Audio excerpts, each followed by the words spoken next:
In the following video, we're going to continue looking at the exercise set problems with applying the properties of logarithms to solve logarithmic equations.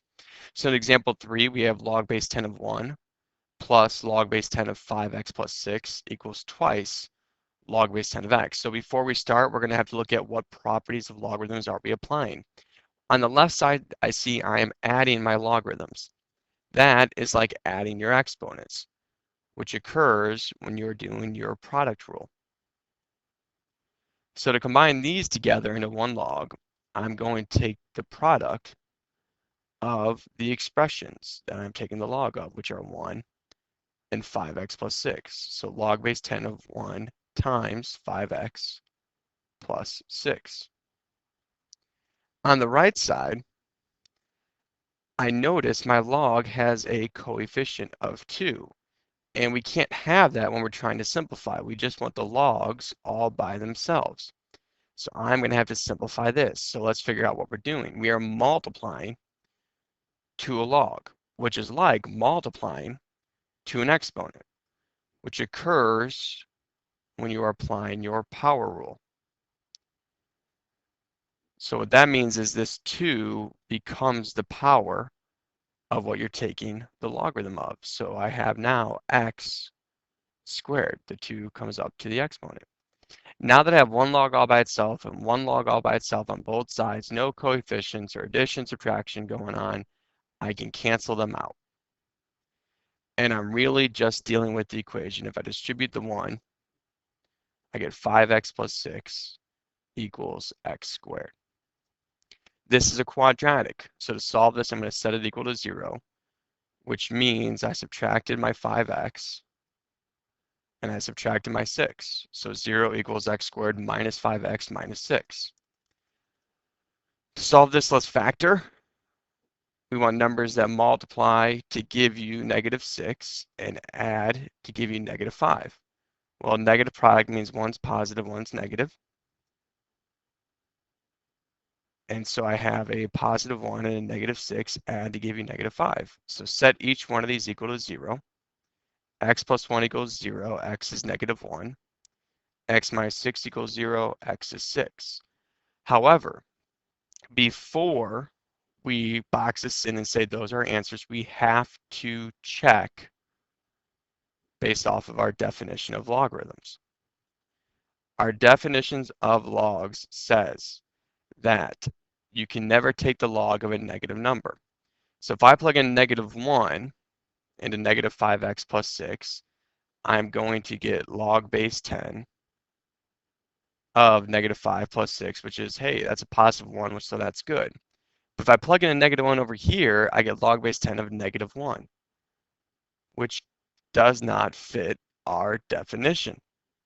So therefore, since I am taking the log of a negative number with -1, that is not part of our solution.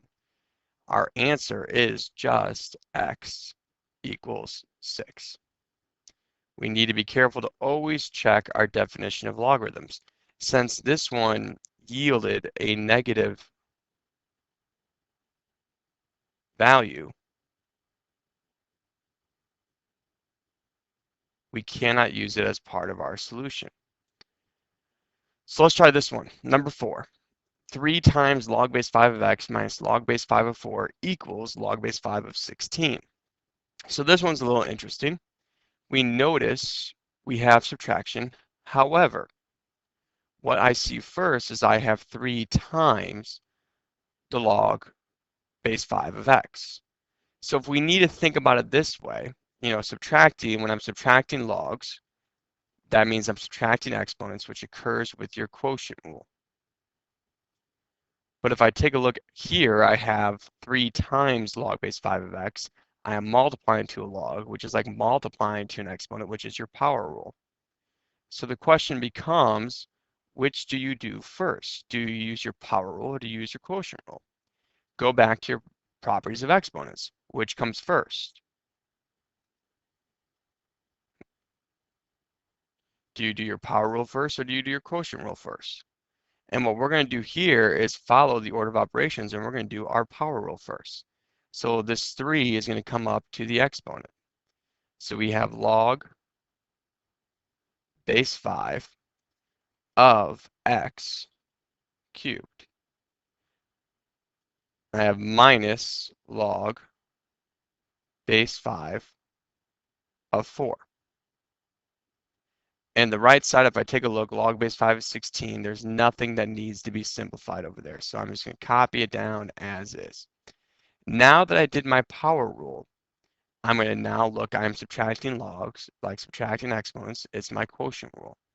So to combine these together, I'm going to take the quotient of my two expressions, which means I am dividing them. X cubed over 4, log base 5 of x cubed over 4 equals log base 5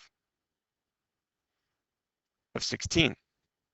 Now that there's one log all by itself, no coefficients, no subtraction going on the left side, same on the right side, we can cancel them out. And I'm really dealing with the equation x cubed over 4 equals 16. So to solve this, I would get rid of my dividing by 4 by multiplying by 4. So x cubed equals 64. To solve this, I would take the cube root of both sides. And so x equals 4. And so that is my answer. If I plug in 4 for x, I get a positive value. So it meets my definition of logs. So x equals 4 is my final answer here.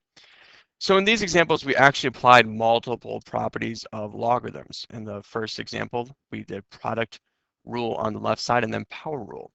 Now, what I like about the fourth example is we had to determine, we saw subtraction and we have multiplying, we saw quotient rule, we saw power rule. We had to determine which one comes first.